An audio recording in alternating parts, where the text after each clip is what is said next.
Hi, I'm Dr. Charles Raison. I'm on the steering committee for the U.S. Psychiatric Congress. I'm here with Dr. Stephen Sobel. Good to see you. Good to see you. So tonight you're giving a talk about panic disorder, and one of the things as we've talked to you, you're going to talk about is how to think about dealing with residual panic symptoms, which is interesting. It's something that obviously occurs, but we don't talk about it that much. So talk to me a little bit about that. How do you think about that?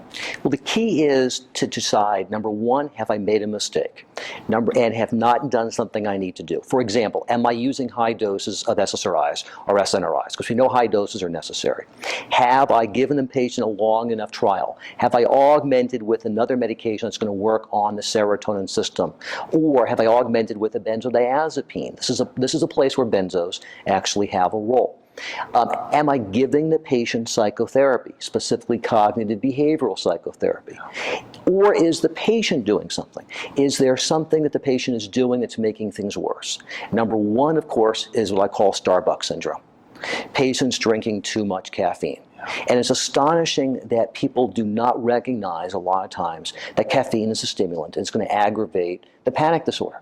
It's startling how often patients will be happy to do a lot of work to get better, but they don't want to get rid of the caffeine. So that's one thing that you have to look for. Are they taking drugs? Are they drinking too much alcohol? Are there stressors in that person's life that are not being addressed? Or is the patient suffering from a comorbid psychiatric disorder? Most common, of course, as you know, is major depression.